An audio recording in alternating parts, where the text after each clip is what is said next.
Dzień dobry, namaste, assalamu alaikum, ciao, konnichiwa, bonjour, good morning, good morning, good morning. How are you today?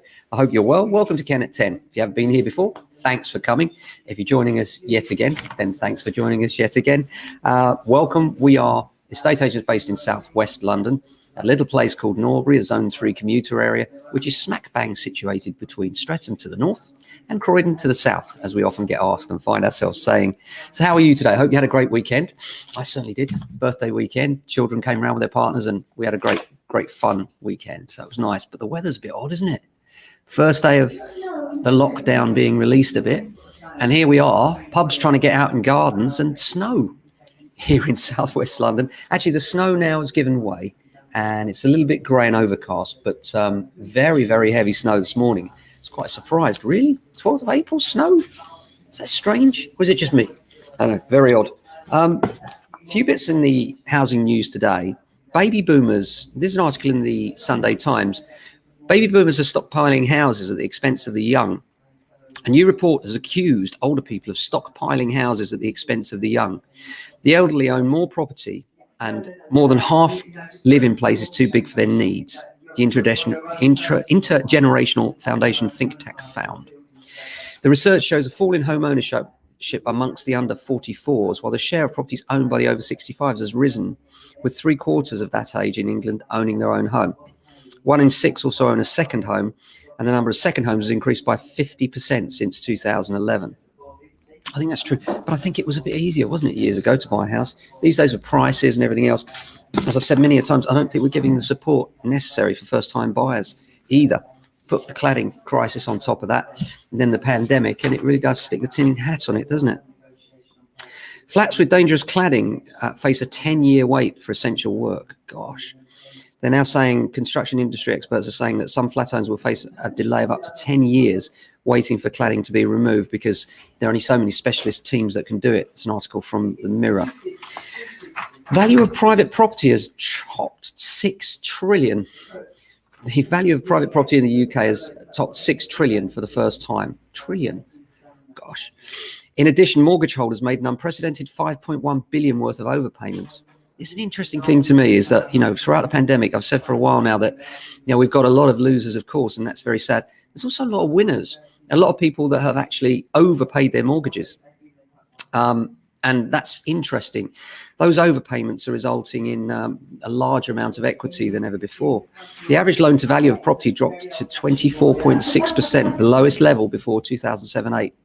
And it means the average UK property owner held equity of 189,000, alongside an average loan of 61,000. The number of new equity release plans taken out rose 19%. Very common now where older people are actually releasing equity from their homes. First-time buyers being locked into higher rates. This is something that's been of concern to me for a while, is that first-time buyers, they seem to get hit from all sides. First of all, they've got this massive struggle to try and get the deposit together. And by the way, we've still yet to hear what the deal is on the new Help to Buy schemes. Hopefully, we'll have some more interesting news for that on the podcast this Friday. We've got Emily Cadmore, our mortgage broker, coming on, and she's fantastic and will tell us all about what's going on there. But they're basically saying that borrowers with a 5% deposit, there's just 34 mortgages available. And that might sound like a lot, but when you compare that at the same time last year, it was 162. In March 2021, the average deposit was 58,000 or 23% of the price of a first home, compared with 47,000 a year ago when the average price was 20%. Deposit was 20%. So, what else is going on here? Oh, this is disgraceful. Hate this. But, it's typical big business, isn't it? Really frustrating.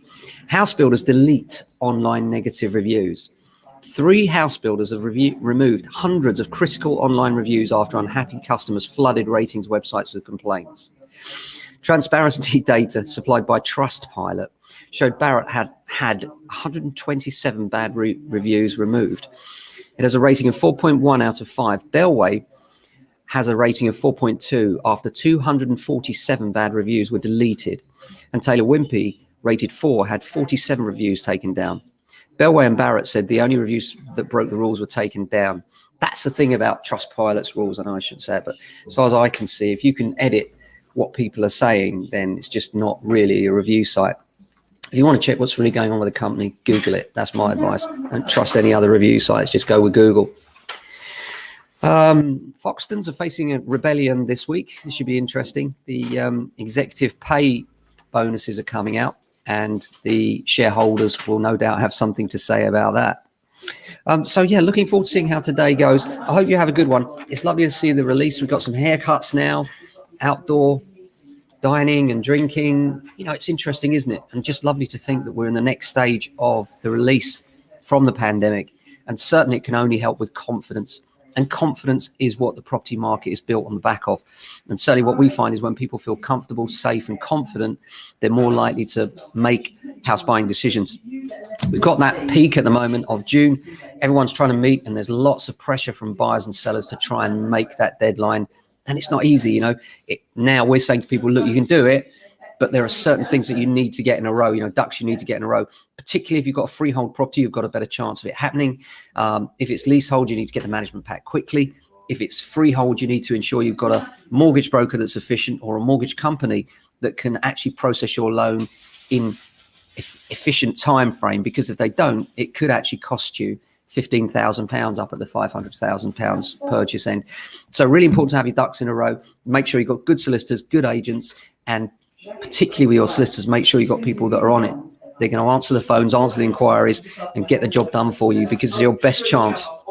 Going for a budget solicitor now, or a budget agent, come to that. You know, it's the old adage, buy cheap, buy twice. Don't do it.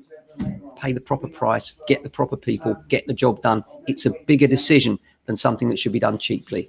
So I hope that's helpful today. You have a fantastic day. We'll be back same time tomorrow with another Ken at 10. Until then, stay safe and well. Look after your family and friends.